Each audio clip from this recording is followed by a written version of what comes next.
Hello and welcome. We are live. We're live on Facebook. We're live on LinkedIn. We're live on YouTube. This is Jonny Ross Fractional CMO. I've got Kyle Hoffman with me. How are you, Kyle? Doing fantastic, Johnny. You're all right. Yeah, I'm really good. Thank you so much for joining us. I know it's early for you, but we're going to be deep diving into D2C and behavioral science today. Welcome back to Jonny Ross Fractional CMO podcast. Today, we're delving deep into the world of D2C brands, e-commerce, and the transformative power of behavioral science. With us is the dynamic Kyle Hoffman, the strategic mind behind Wellow's explosive growth and the director of growth strategy at Function Growth. Kyle's experience spans from applying cutting-edge technology and behavioral science to scaling brands, crafting sustainable business models in today's e-commerce landscape. In this episode, we'll uncover the story behind Wellow's success, grasp the significance of behavioral science in brand scaling, and gather actionable insights for your D2C brand journey. Are you ready to ignite your brand strategy? Let's dive in. So, Kyle, tell me about the Wellow's growth story and how it's part of Function Growth. I think Function Growth's the agency. Wellow's a brand that you created. Tell us the story. Yeah, exactly. Well, first off, that's probably the best podcast intro I think I've ever got. I think you should join me on every Zoom meeting that I ever do. Give my intro that way. I think we'll win all sorts of clients. Yeah, Wellow is a cool story. I mean, there's not a lot of agencies out there who start their own brands, and so it's kind of unique in that regard. But Function Growth, I'll give the backstory. Function Growth is a part of Xenosci Ventures, which used to be just Xenosci. It was a company. Our founder, Michael Aaron, started the company in his grandmother's garage 25 years ago. And it's a really cool, classic entrepreneurial story. But it started as a programming company and development company, building websites, sort of evolved into a business consultancy and marketing agency. And within the last 5 years, really, we started to work with D2C brands. And part of the company, of course, working with D2C brands, much different than working with some of the larger clients that we have in our more classic marketing agency, which is now called Method One. But so we about 5 years ago started working with more D2C brands and started having a lot of success. And so in 2021, we decided that it was a good idea to launch our own product company because, we were having fun growing everyone else's. Why not grow our own? And around the same time, Michael Aaron had traveling across the country and discovered compression socks. Basically, he was doing a long distance relationship with his now wife at the time. It was his girlfriend, but traveling across the country almost every weekend, compression socks sucked. He was like, well, man, compression socks, we could totally disrupt this industry. There's, all the compression socks were not very colorful. They were scratchy and sort of uncomfortable to wear. They were either too tight or too loose. There was just a lot of opportunity that he saw. And of course, he was busy running the agency, so he brought me on around that same time to help launch Wellow and also to run strategy at Function Growth, which was the D2C portion of the agency that really focuses on D2C brands. So fast forward a little bit, and we've launched Wellow, and Function Growth is now bringing on new clients as well. We have a couple other owned and operated brands that we're working on too that I can't talk about just yet, but hopefully on our next podcast we can talk about those ones. But yeah, Wellow's been an amazing story. We like I said, it was highly experimental when we were first launching it. We're like, can we even launch our own D2C brand? And we kind of just had some really explosive growth in the first year, but we did 5 times as much as we thought we were going to do. And then, this year we're on track to do 400% of what we did last year. So it's just been, it's been really tremendous. And we've learned a lot over the course of actually fully managing and running the brand. So tell us some of the secrets on how you got it to grow and sort of boom so much in that first 12 months. Yeah, it was a lot of work up front that we did. We did a lot of consumer research to really understand what was going on in the compression socks industry and who was buying it. And that was all really helpful to how we launched. But we actually positioned the brand to be we wanted to be the compression socks brand that sort of introduced new customers to compression socks, because compression socks have all these great benefits of wearing them. They improve your circulation, which in turn improves your energy and your health and all these other things. There's a core set of compression socks users who absolutely know what they are. They even get prescribed compression socks from their doctor, so they have to wear them for their health. But we wanted to build this brand to be more inclusive, have it be, the brand that everyone can discover compression socks through. And of course, when we launched, our core audience ended up being at first just the people who already knew about compression socks. But I think there's a little bit of aspirational element to it. It was there's a lot of older people will typically use compression socks. And we sort of built the brand to be younger and more fun. And I think that there's even the older consumers have identified with that brand ethos in a way. So there's a lot of work we did up front with the branding to make it colorful and fun and engaging. We put a lot of effort into the pricing strategy partially because we decided that we wanted to launch this brand to be 100% online e-commerce. We weren't going to do any wholesale, fully D2C right at the peak of iOS 14. So some might say that was a terrible idea, but it worked for us. And it was because we had this great pricing strategy where if a consumer bought one pair of socks from us when they first ordered, we knew that we were going to lose money because acquisition costs are just so much higher on Facebook these days. We were doing like the early days, we were 95% of our customer acquisition through Meta. And so we built a smart pricing strategy where we have like a mystery pair upsell, and we have some really smart technology and custom technology that our company built into the checkout. We use Shopify, but built it into the checkout. Our cart, the way that we arrange our products on the website, free shipping threshold, all these things to drive the AOV up. And it all worked really well. We have our average AOV is around $80 for first-time consumers, which of course gives us the margin we need to be able to spend and scale up customer acquisition through digital channels. So great brand we started with, great pricing strategy that we started with, and then when we were launching, I would say we were okay at doing all the digital ads. We've become really, really good at doing all the digital advertising. Because of iOS 14, everything has shifted to be a lot more creative driven. And so like you obviously can't do as much targeting, reliable targeting through Meta. So we're now using the creative. It's almost like a step back to some of the more traditional styles of marketing where you really have to get in the mind of the consumer. What are the things that they care about? What are the things that that your ads need to speak about? And so we've got, and for the past like year, so I would say the first year and a half of Wellow, we were just producing as much creative as we possibly could, iterating on what was working and just optimizing our campaigns to basically optimize towards those best performing ads, and then continuing to iterate. We've recently started to adopt more of we're calling it the creative iteration framework, but we're getting smarter about concepting and iterating. I would say in the past it's just been a lot of kind of like batch and blast, as much creative as we can, optimize for the good ones, more creative, optimize for the good ones. And we've recently started to get really smart about taking our creative and making it modular in a way, so that this ad is doing well and this ad is doing well. Okay, well, what are the pieces and components of each of those ads, and which are linking up? Oh, this one, they both have the same intro. That must be why our thumb stock rates are so good. So let's take that and then add it to these other components that are working well. So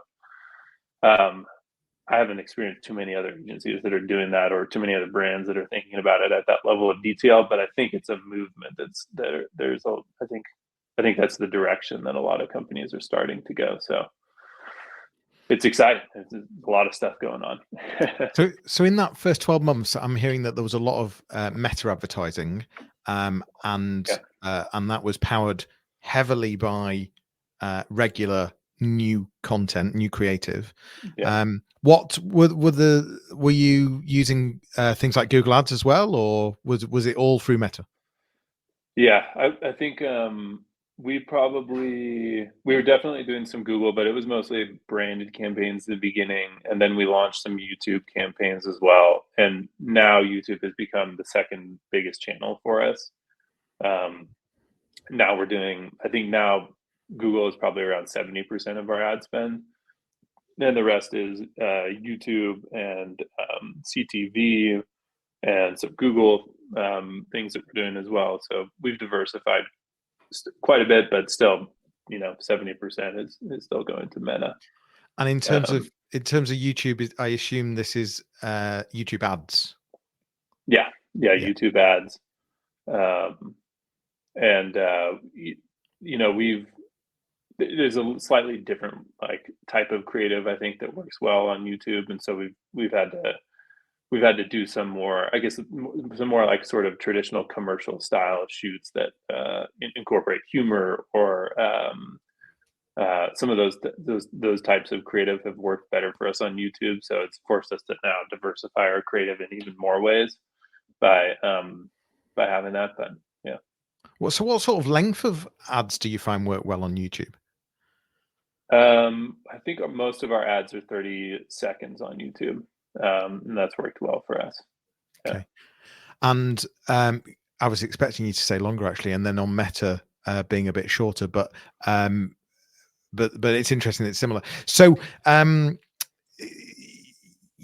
heavily on Meta, and it was through the creative, and then what have you said you've learned a lot, and you're now, and I know that now you work with founders of all sorts of different types of e-commerce businesses, D2C businesses, typically in the US, and at all levels. So whether they're just starting or whether they're sort of turning over 100 million, but you sort of sweet spot somewhere in between the two, I think. So, if a founder's listening right now, what have you learned that you sort of, what are the key things that if you want to power an e-commerce D2C business, what are the key things that you need to be considering? Yeah, that's a great question. And I think there's a lot of different answers probably to it. But I think that, like I said, there's it's never been more important to find true product market fit. The way to think about it, I think, is sort of like you need product market fit. If you have product market fit, that's great. You also need to have a smart pricing or financial strategy for your business that allows you to scale and and actually make money, use that money and reinvest it to grow your business. The product market fit is important. Having a smart, like for us with Wellow, it was definitely the pricing strategy that was really important. Finding the product market fit is more of that sort of intangible or hard thing to achieve. But we typically, like you mentioned, there's a lot of different levels of brands that we'll work with. But typically, if you're able to get $3 million in a year, I think that's kind of that's product market fit. I think a lot of founders would typically say, "I have product market fit." I've heard this a lot of times over my years, but I have product market fit that all my friends tell me that the product is great, Yeah, well, and well, yeah, they're your friends. how many times have we heard that? Yeah, exactly. And so, like, as a founder, take a very skeptical or strict approach to achieving product market fit. But if you can get product market fit, um, and I think achieving product market fit these days is, are your customer review? What are your customers saying about you? Like when your customer support agents and your customer experience team is like the most important thing for us to understand what is happening. Even at Wellow, we've now scaled up and we're quite a large business, but for us to understand what consumers are actually care about and what they're talking about, you have to listen to your consumers. And so, especially in the early days are so important. Like for us, we launched Wellow and very quickly realized that a lot of people were having fit concerns. Like they loved the socks, they felt amazing, but they just weren't quite fitting right. And we realized that there was a really large segment of people who needed compression socks, who had larger legs or wider calves, whether it was like athletes or people who were overweight, because a lot of times compression socks are a useful tool for when you're overweight. But anyway, so we very quickly launched a wide calf sock, and ever since then, it's been 30% of our sales are wide calf socks, and it Wow. wouldn't have happened if we hadn't listened to our consumers and really tried to understand what was going on. So I think, my advice for founders is really like, get serious about product market fit and be honest with yourself about if you've achieved product market fit. If you haven't, be very flexible with there's a lot of founders who are I built this brand this way because that's the way I want this brand to exist. But listen to your consumers and understand what consumers want, because that's what product market fit is. You're not trying to just achieve to build something that you want to exist in the world. It has to also, fit what consumers want. For those listening or watching right now and hearing that sort of product market fit, just define it a bit more for me. And how do you really understand truly if you have got product market fit? Yeah, it's a good question. I think basically it's value, right? As a founder, you have a thing, or as a consumer, there's the thing that you want, and you will do something, and you will be willing to pay something or create action that attracts value. So basically, if your customer acquisition costs are too, there's a lot of there's not a one thing that will tell you if you have product market fit. It's a mosaic of everything that's happening with your business. Are your customer acquisition costs too high? What sort of things are your customers saying about your product or the experience through your customer support? Are the click-through rates on your ads just too low? It's an entire composition of everything that's happening. But that's why I was saying, you will know if you have product market fit based on what your consumers are saying. Consumers will tell you. Yeah. And of course, the other part of it is the willingness to pay. Like you might have product market fit, but not at the price you're selling your product for. At the end of the day, any product is worth something, but it might be a lot less than what you think it is. And so that's the other component of product market fit. And the acquisition cost as well, as you said. Yeah. If you're way over on that, then that suggests there could be a bit of an issue there, and perhaps things don't fit. Yeah. What where is the bigger opportunity? Is it I guess the answer's it's both, but is it or where's the biggest issue? Is it trying to get people to the site, or is it trying to get them to convert on the site? And where typically do most businesses fail? Is it the bringing the traffic, or is it the conversion where you tend to find there's the fix is required? Mm-hmm. Yeah, it's a good question. It's got to be it's both, which is the probably diplomatic answer. But no, it's I would say that there's so much that goes into creating a good ad, and there's also so much that goes into creating a good website that's going to convert people. I think Shopify can get you pretty close, right? You use Shopify, there's all sorts of great templates, all sorts of great tools and plugins that you can use, and you can get your website pretty close to doing it. The part that is more difficult is understanding like the messaging strategy on the website, what to say, when, where, how are you increasing your AOV, what sort of some of those smaller things, putting it all together and having the right strategy for the website. That's difficult. The tools exist. It's not hard to do. The hard part is understanding how to put it all together and make it work. But as a creative, I think that's probably where people struggle the most, because it's almost like the sort of the blank canvas issue. There's so many things that you could talk about, especially as a founder. There's so many things you want to say about your brand. You're so ingrained into what you've built and what your product does and what your brand stands for and all those things.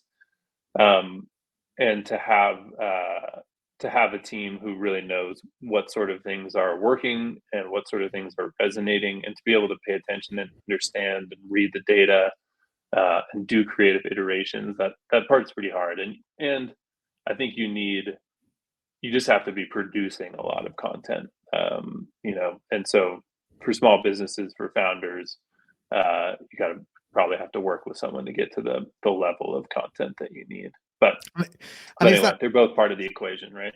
Is that content for the site or for social or for both? I'm just wondering, in your head, when you're saying you've got to produce a lot of content, I'm curious as to what content you're thinking there.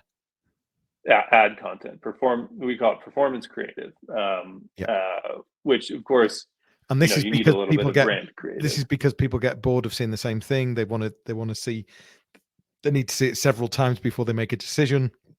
Several times from different people in different ways. Like we have UGC ads with 20 different people who are talking about the product and talking about different features of the product, and we're matching them up and putting them together. We're using them solo.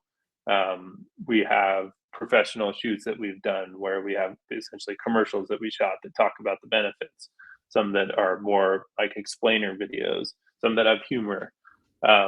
And there's just no way to know exactly what's going to work until you are trying them all. And to be honest, what we've seen is having more different kinds of creative helps your advertising overall, because Facebook's algorithm is optimizing for the individual, where you can't really do that. So if someone, Mark might be really interested and resonate with humor focused videos, but Sarah might be really interested in seeing other people and UGC style videos. And by not having both, if you just do UGC, you miss out on all the Marks, and if you just do humor videos, you miss out on all the Sarahs. And so by having both, Facebook will optimize all your ads, and that's kind of the world we live in nowadays.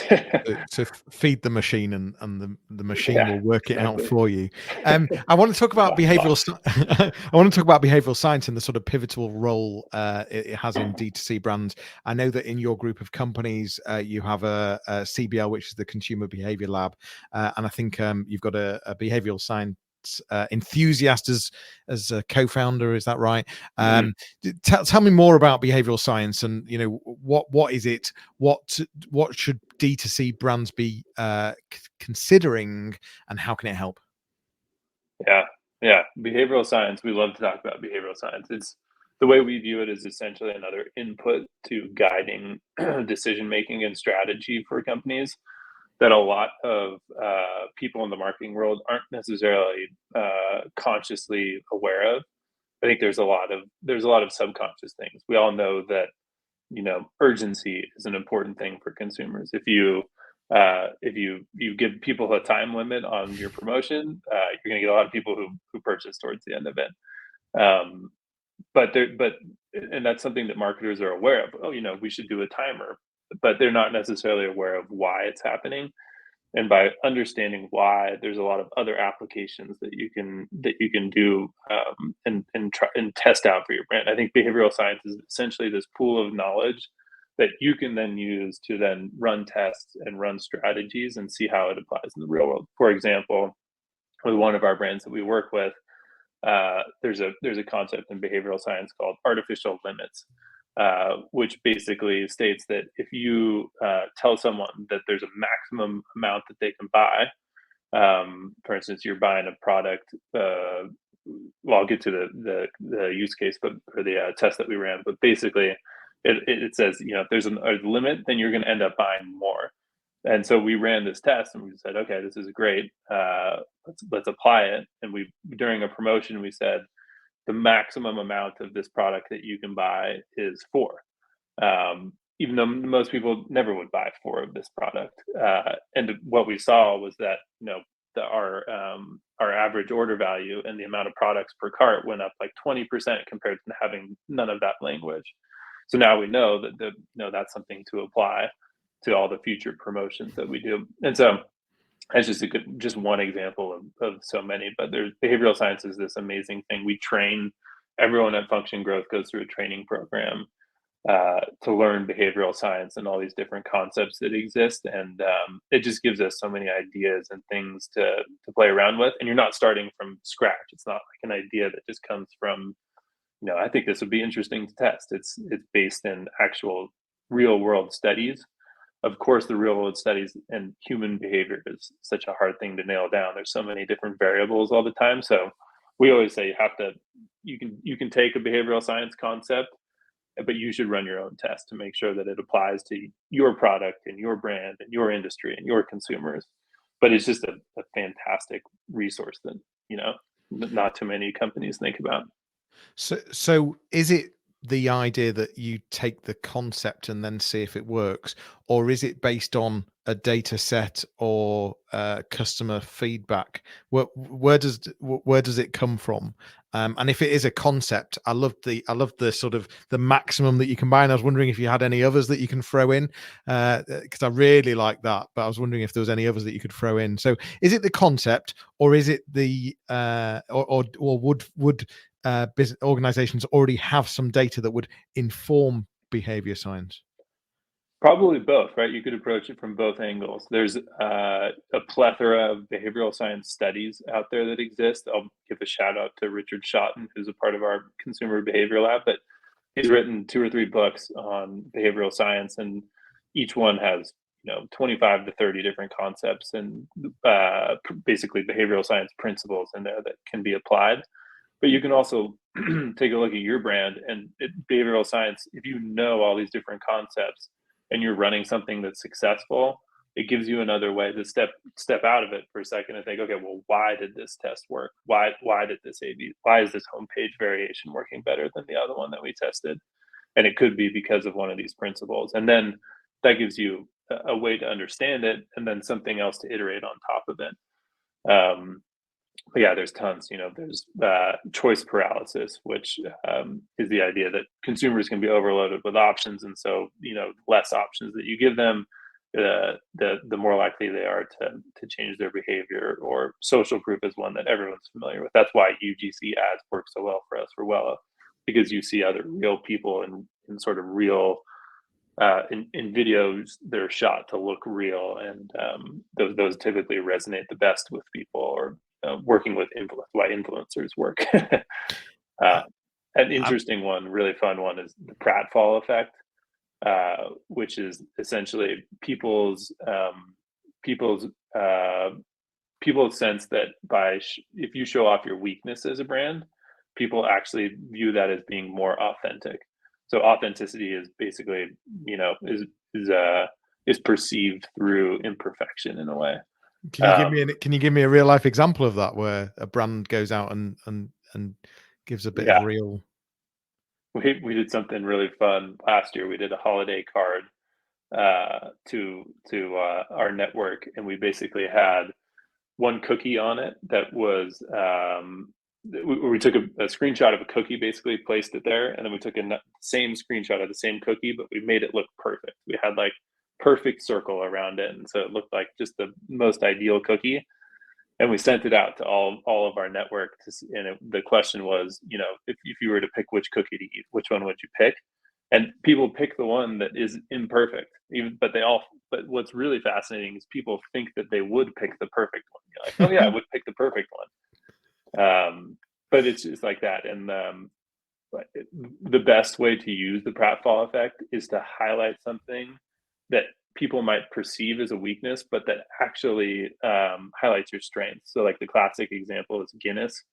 Guinness for a long time got a bad reputation because it took so long to pour at the when you went to a pub. It took super long time for the Guinness to be poured because they had to get the foam and whatever. I forget exactly the reason, but it was a common complaint, and Guinness created an entire ad campaign around good things are worth the wait, basically. And so they highlighted this perceived weakness and they made it a strength. So there's just all sorts of really cool applications like that. Pratfall effect is a fun one. I love the pratfall effect. I love you can only buy a maximum number, and I love the idea of less choice because otherwise you're overfaced. Some fantastic gold dust there. So Kyle, tell me if perhaps a founder of a 3 million turnover e-commerce D2C brand is listening right now, watching right now, and thinks, actually, I'd love to speak to Kyle. Where do you hang out? I know that we've got the functiongrowth.co is the website. Where do you hang out? Yeah, functiongrowth.co. You can reach out to us there. You can get in touch with me on LinkedIn. I check LinkedIn daily, so I'll see your message if you reach out to me and connect. You can also shoot me an email, khoffman@functiongrowth.co. Any of those places would be a great place to connect. Brilliant. All of this will be in the show notes, but we've run out of time. But what a great story in terms of how, well, first of all, an agency can grow its own brand. And I think that's, all credit there, to be perfectly honest, because so many agencies talk the talk, but very few walk it. So I think having your own brand, I think is really credible. And I think that's quite a USP. And really interesting in terms of what Kyle's talked about in terms of the meta, in terms of the amount of creative that you need to give that variety and give that choice. It's been really good. Listen, thank you so much. Thank you for listening. This has been Jonny Ross Fractional CMO. We've been live on LinkedIn, YouTube, and Facebook. Please do subscribe, hit that notification bell. Don't miss future episodes. Thank you so much for joining. Kyle, thank you for being here. And please do reach out to Kyle if you've got any questions. We'll see you soon. Thanks very much, Kyle. Awesome. Thank you, Johnny. It's a great Take time. care.